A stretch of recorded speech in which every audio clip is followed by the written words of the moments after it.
नमस्कार. सरकारी कर्मचारी या यूट्यूब चॅनलमध्ये आपलं खूप खूप स्वागत आहे. राज्य शासकीय कर्मचाऱ्यांना थकीत वेतन अदा करण्याबाबत शासन निर्णय निर्गमित. चला तर याबाबतची सविस्तर माहिती पुढील प्रमाणे पाहूया. तत्पूर्वी चॅनलला सबस्क्राईब केलं नसेल तर चॅनलला सबस्क्राईब करायला विसरू नका. शिक्षकतेवर कर्मचाऱ्यांच्या वेतनाची थकबाकी अदा करण्याचे अधिकार प्रदान करण्याबाबत दिव्यांग सक्षमीकरण विभागामार्फत दिनांक 16 जून 2026 रोजी महत्त्वपूर्ण शासन निर्णय निर्गमित करण्यात आलेला आहे. राज्यातील दिव्यांगाच्या विशेष शाळा, कार्यशाळा इत्यादी मधील शिक्षकतेवर कर्मचाऱ्यांच्या वेतनाची थकबाकी अदा करण्यापूर्वी सदर थकबाकीची रक्कम देय आहे किंवा नाही याची खात्री करण्यासाठी पुढील प्रमाणे अधिकार प्रदान करण्यात येत आहे. वित्तीय अधिकार नियम पुस्तकानुसार मुख्य कार्यकारी अधिकारी, जिल्हा परिषद व जिल्हा अधिकारी, मुंबई शहर उपनगर यांना थकीत वेतन अदा करण्याचे अधिकार प्रदान करण्यात येत आहे. तसेच मुख्य कार्यकारी अधिकारी, जिल्हा परिषद यांनी मुख्य लेखा व वित्त अधिकारी यांच्यामार्फत तपासणी करून थकीत वेतन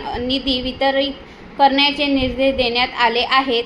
तसेच मुंबई शहर उपनगरकरिता जिल्हा अधिकारी यांनी लेखा अधिकारी यांच्यामार्फत तपासणी करून थकीत वेतन प्रवासात मंजुरी देण्याचे निर्देश देण्यात आले आहेत. तसेच यापूर्वी ज्या प्रकरणात थकबाकीची रक्कम अदा केलेली आहे ती रक्कम नियमाप्रमाणे अदा करण्यात आली आहे किंवा कसे याबाबतची सविस्तर तपासणी आयुक्त दिव्यांग सक्षमीकरण आयुक्तालय पुणे यांच्या विशेष तपासणी करून त्याबाबतचा स्वयंस्पष्ट अहवाल शासनात 90 दिवसात देण्याचे निर्देश देण्यात आले आहेत. धन्यवाद.